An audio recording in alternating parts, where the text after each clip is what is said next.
Hey guys, Tony here. If you are looking for a very basic entry-level video on how to read the options chain table like I have up on the screen here, then this is going to be the video for you.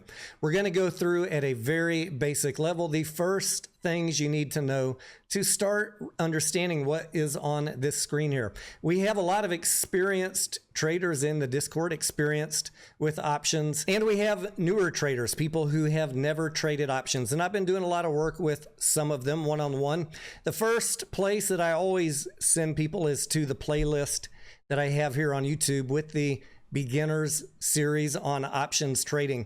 Then after that, they say, okay, I watch those videos, I get the concepts, but when I look at the options chain, I just get really confused. It can be overwhelming, I get it. So we're gonna talk about in this video the very first things I want you to look at here as you're starting to get used to options trading.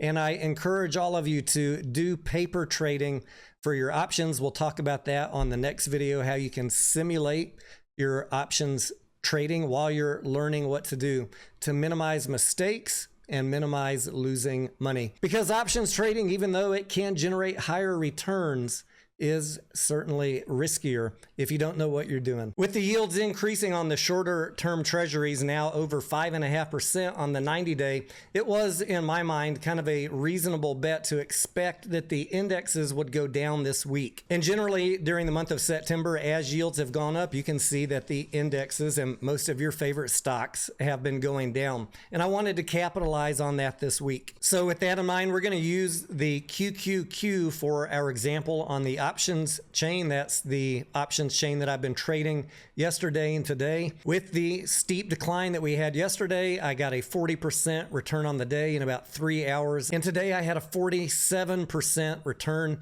In both of these cases, I had a very lucky exit about 2 p.m. yesterday. Today I got out around lunchtime right here at 352 on the QQQ, which means I did not quite get the absolute bottom, but I did get out before that big rally towards the end of the day, back up to the 355, 356 level. I say lucky because all of my gains would have been erased if I had held through to the end of the day with this massive run up towards the end of the trading day. I only mention that because it's not just luck, guys. It's learning not to be greedy. When you have a gain, you've heard me say so many times, take the damn profits. And I want you to get in the habit of taking the profits and being happy with your day's work. Don't hold on too long and give up your gains. Getting to the options chain and what I want you to begin looking for as you're starting to practice, just the basics. There's a lot more you're going to need to worry about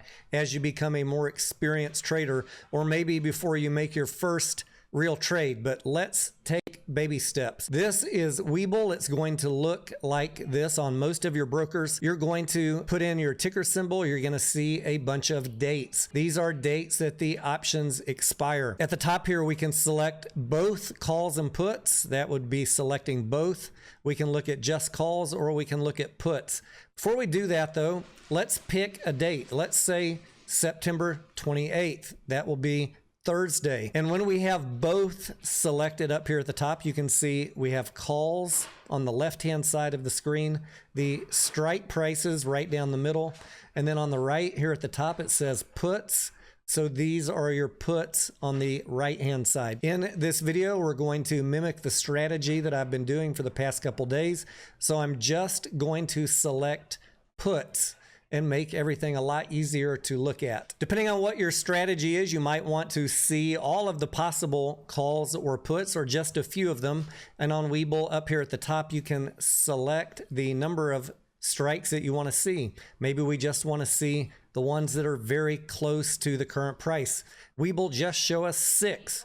Maybe we want to see 10, 5 above and below the current price, or maybe we want to see 20 or 30. On Webull, you can select which columns you want to see up here at the top by clicking on this little 3 lines, the option items up at the top left here.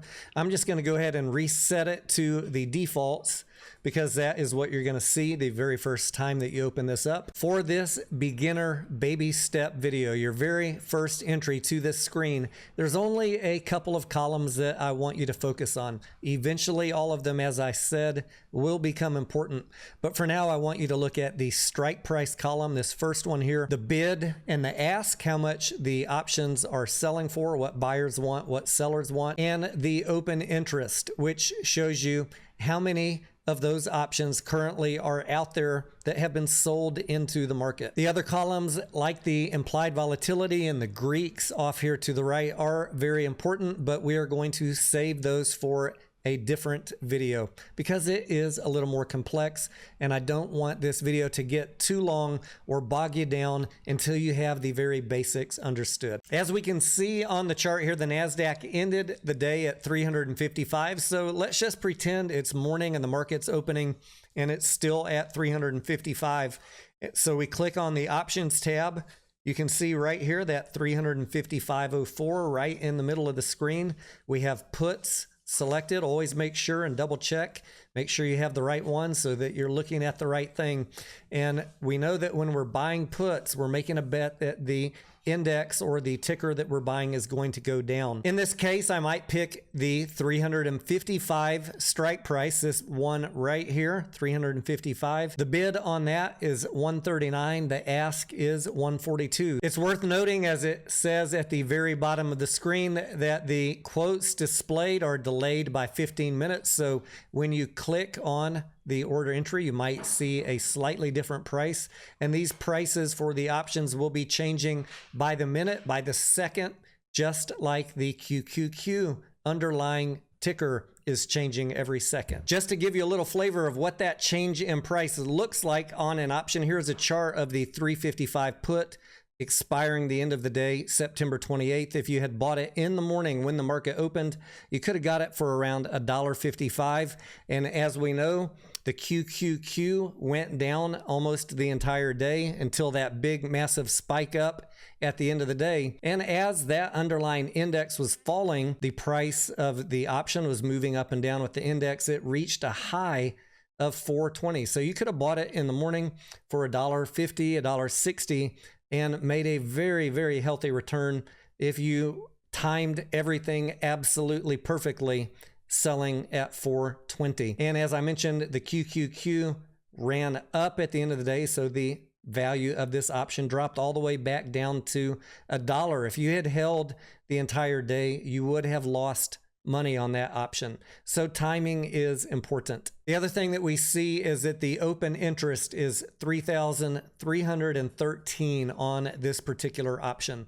I like to look for options that have a healthy open interest because I know that they are easier to trade. Think of options open interest as representing the liquidity of that particular option. If there is high open interest, it's going to be much easier to quickly buy or sell that option, as opposed to an option with very low or no open interest.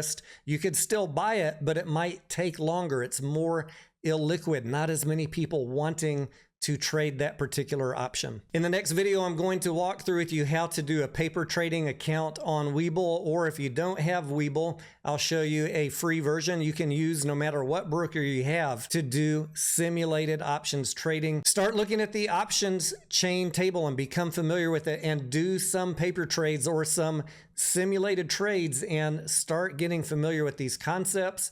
And after a few weeks or a few months of practice, you will be ready to go. In upcoming videos, besides talking about paper trading or simulated trading, we're going to talk some more about implied volatility and the Greeks and what extra information that those can give you to help you decide if this is the right time to buy the option that you're looking at, or maybe it's time to sell options. Yes, we will be talking about selling cash covered puts and selling covered calls in some other upcoming videos. Get these basics down. Everybody starts with buying calls and buying puts. Once you have that mastered, we move on to the next steps. Let me know your comments down below. Thank you for watching. I am Tony, and I will see ya on the next video.